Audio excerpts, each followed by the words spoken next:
Welcome to Bitcoin Technical Analysis on World Crypto Network and Bitcoin.com. Today we're going to have a look at the year 2015. Today I'm here with our guest, George and Tone. I'm your host, Theo Goodman. How's it going, guys? Pretty good. Looking forward to the end of the year and a new year beginning. Yeah, said it well, George.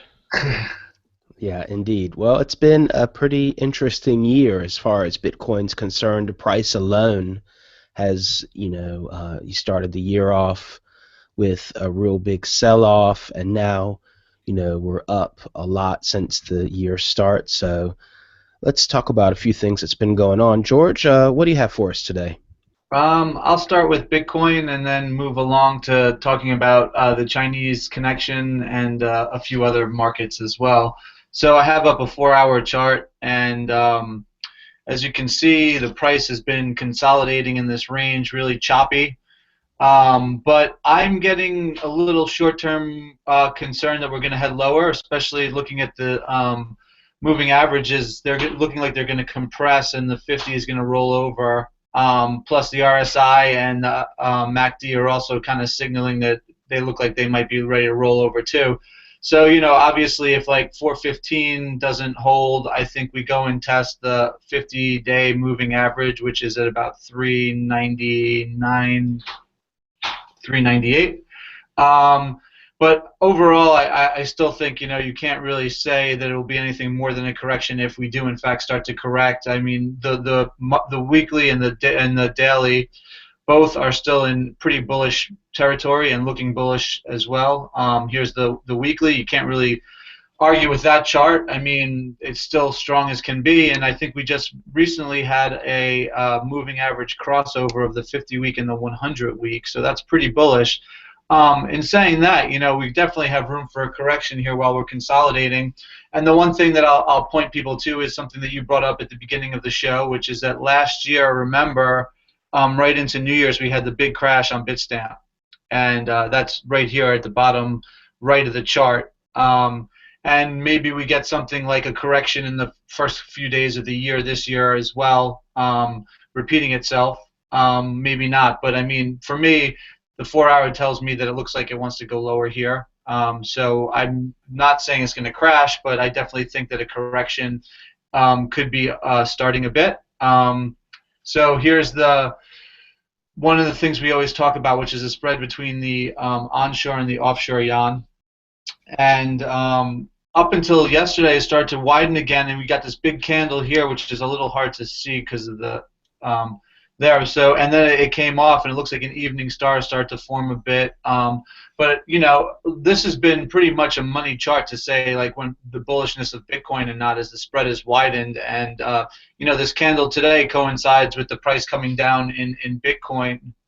So when this goes up, as the onshore price widens versus the offshore price, that's something to look at. And we've talked about this for weeks now, and it's been holding pretty true. Another thing which is interesting is this is my latest blog post from last week. This looks at the cost to short the short-term yuan offshore versus the longer term, and it's gotten really, really expensive to do the shorter term. And that was interesting because when I posted this last week, I saw this chart, and that was pretty amazing to me. And the Chinese actually caught on, and Zero Hedge talked about it yesterday, that China has suspended some foreign banks from FX trading of the yuan, offshore particularly, and that's why that spread was that's why the 1 year got so expensive. But now they're trying to just completely stop some foreign banks from trading it, and who knows how much further they'll go. It's not all foreign banks yet, but it's enough to start, sending some alarm bells that, capital controls are here to stay for a while. So while I think we might get a correction in the near term, these things, to me, are bullish for the price of Bitcoin, as we've been talking about China for quite a while, and how the capital controls in China have been really Bitcoin positive, as well as the stock market, the Shanghai crashing. When that has gone up, we've said that Bitcoin's also gone down. And lately, you've had some days of, well, it's been up and then down, and we're kind of sitting in a really interesting place now with the Shanghai. All three of the moving averages have kind of compressed together in a really tight range. The 50 crossed over the 100, but they both sit below the 200 still. So, when you get compressions like this, kind of like with that 4-hour chart of Bitcoin, you should expect a move and a pretty volatile one. It's kind of like when the Bollinger Bands start to compress, same real principle. But when all three of the moving averages kind of sit on top of each other, you can expect an explosive move. And if it goes to the upside here, that could be Bitcoin negative as well. If it goes to the downside, then maybe Bitcoin still has some more legs. Another thing that we haven't talked about much is also that Argentina had a devaluation of 30%. And this is kind of a chart of what it looks like when you're trying to peg your money to the US dollar and it's not working. And this is where China sits now. So this is a Argentinian chart of total monetary reserves and how they've just tumbled to a 9-year low. China's feeling the same pressure, hence why they're devaluing like crazy. It's just becoming too expensive for them to keep pegging to the USD. Speaking of the USD, here it is. Not much to really say here. I mean, it hasn't broken out like some people thought it would after the rate hike. We talked about this before, that sometimes when you have rate hikes, and in the past when you have, that's been the peak of USD. Well, I would say that it's still looking kind of bullish, but it's not breaking out to new highs. It's range bound, but you look at some of the indicators, and they're in a fairly bullish position. The RSI anyway, sitting above 50. The MACD looks like it wants to cross. It's kind of just sitting around, but it's still there. It might be just consolidating its gains, but nothing really to say there about it. And Euro USD has kind of been chopping around as well. That 108 level is pretty big support, and it's held above that. It went right back down to it after the rate rise was announced, but it never broke below. So, again, the FX market's kind of become a little boring in recent weeks. And then, this is the U.S. Treasury. We've talked about that, it had already priced it in the move, and since it did, and it, went to highs we haven't seen in years, it's come off, and that's what we expected to happen. The same thing, the 2-year has been going to higher levels, and that's what's been interesting now, is that the higher yielded bonds in the longer time frames have actually started going up. So I don't know if the market's starting to wonder if the hiking cycle is going to progress a little faster than people thought, or inflation is starting to kick back into the market. But even the 10-year now is, it's looking bullish, and you had a crossover here as well in the moving averages, and the price is above all of its moving averages, and the RSI is pretty bullish. So that looks like it wants to go higher as well. Obviously, a break above 24.5 puts it in a position where you're really getting bullish. But even if it starts to get up above 23.5, you probably are pretty happy with that. Thinking that the bull market in bond yields is beginning. So that's all I really have for today. Thanks, guys. Okay, thanks a lot. It's very interesting with the spread on the Chinese yuan that you pointed out, and how they're stopping some banks from trading that pair. Hi, Tone. How's it going? Good. Is that the hash rate you have up there? That is the hash rate. Would you like to say something about that? Well, it looks good. Had that big spike. What's your time scale? I can't see it. This is a daily chart, and the blue line is the Bitcoin price on OKCoin. Right. So so that spike was what, 2 days ago? The hash rate spike? Yeah, thereabouts. Yeah, it's kind of hard to tell with a line chart like that, but Interesting. you see how it chops around like that, and but I just wanted to point out that the hash rate has been trending way up just as the price has, and it's been really going totally crazy lately. Yeah, no, I have my theories on that. I actually just wrote an article. It should be published on Brave New Coin. I was hoping it would be published by now. I don't know what's the hold up there.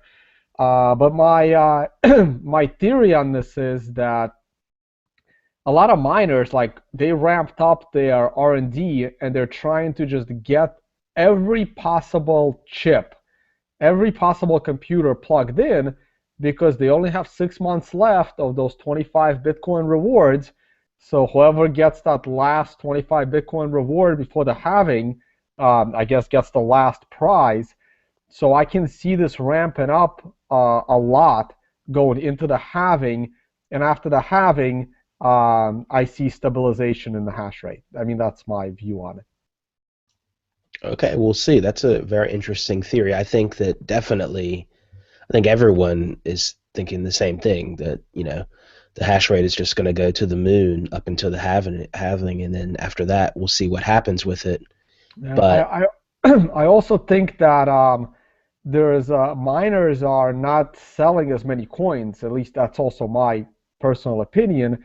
That some of the more better funded miners are holding on to their coins because they know that in 6 months their their rewards are going to get cut in half, and they can't anticipate what Bitcoin price will do.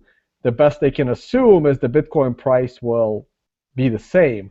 So, in my opinion, they're holding on to their coins now, kind of like, stocking up for the winter.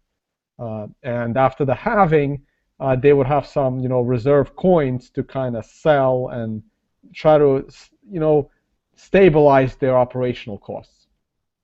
indeed, indeed, that spike, I have not correlated it exactly, but there was a day in the past week where there were some blocks that were mined faster than 10 minutes.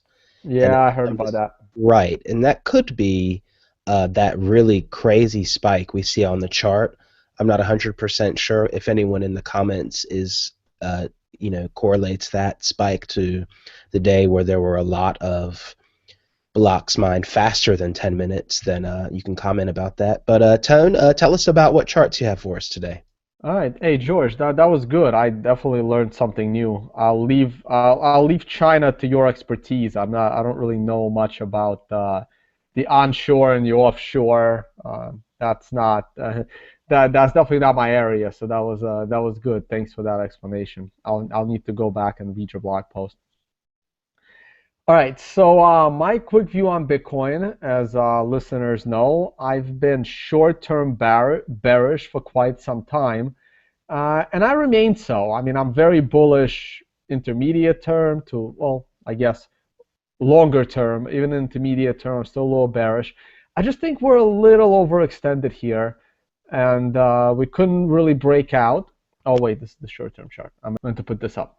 So I that RSI, I'm just eyeing that RSI. I want to see it below 30. I want to see it below 30 before I consider going bullish Bitcoin. To me, this is looking like another flag, like a bear flag. We had one about a week and a half ago where we had a couple of big down days and then moved up slowly, and then had a big down day the day after Christmas, and now we're moving up slowly again. This is a screenshot from yesterday. I believe we're now back down to 220, 420, sorry. And we might have another bad day. So I'm still thinking Bitcoin has some downside here.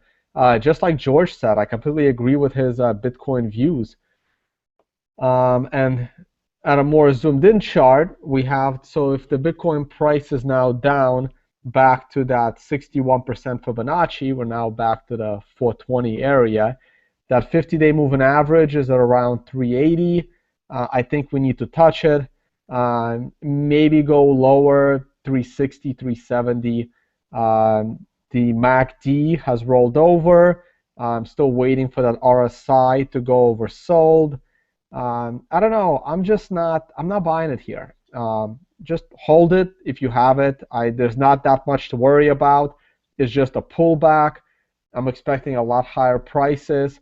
I would just like to see a nice clean entry. They don't often happen, but I'm not going to chase. So that's my general view on Bitcoin.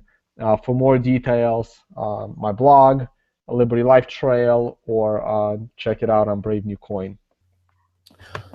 Okay, I'm going to talk about Bitcoin. Here's the hash rate, what me and Tone already spoke about, and it's going up just like the price. Definitely it's just going up, and it probably will continue to do so until the halvening. Here's a 4-hour chart just to see what's going on intraday. And, there has been a lot of support over here in the OK coin around this area. And, we just had a big sell-off today, but that bounced pretty well. So let's see what happens, and if the price can really stay above 2,800 and even, go back up to 3,000 yuan. I don't know. Let's look at the daily to continue the story. Here it is. So what happened was on the daily, the daily Cajun Sun was challenged here. The red line bounced off there. So I think that I could imagine more consolidation right here and a little bit up going into Friday. Now, we've got a double whammy on Friday. Not only is Friday the first day of the new year, but of course, Friday is future settlement. We all know that there's usually some price action right after settlement, or even going into settlement too, the hours before. So I think that because of that double whammy, we'll see some kind of action. And like George and Tone said, I do feel like a retest of some area below where we are now is likely. Maybe it's just this daily Kumo here at OK Coin 2600. That's a nice even number. Who knows exactly, but I think that this is just going to kind of creep up sideways, accumulate a little choppiness, compress the Bollinger Bands, compress those EMAs coming into Friday and the New Year's. And then New Year's, well, we'll see what happens. All right. And now I just want to take a look back at 2015. Here's the weekly chart. And what I wanted to comment on is sometimes a topic here is the RSI. Now, here are not 9-period RSIs, and the green is the weekly, blue is 2-week, and red is 3-week. And as you can see, after this candle where the XT sell-off, I'll call it, the Bitfinex XT sell-off in the summer, the RSI has just been trending in this 40-80 range. Actually, it's been trending in that for about half the year. So when the RSI when the market is in an uptrend, RSI tends to trend between 40 and 80, and when it is in a downtrend, it won't even make it up to 70. It'll just trend between 60 and 20, as we saw more in the first part of 2015. Here we've got the daily, and just to show the same thing, I just have the line set up. Okay, it did go above that 60 mark briefly at the beginning of the year, but for the most part, we were trending below at that range. And then after that sell-off, it trended above in that 80-40 range. And here's the daily chart for 2015. And for most of the year, it was consolidating between these two lines. You've seen these lines before.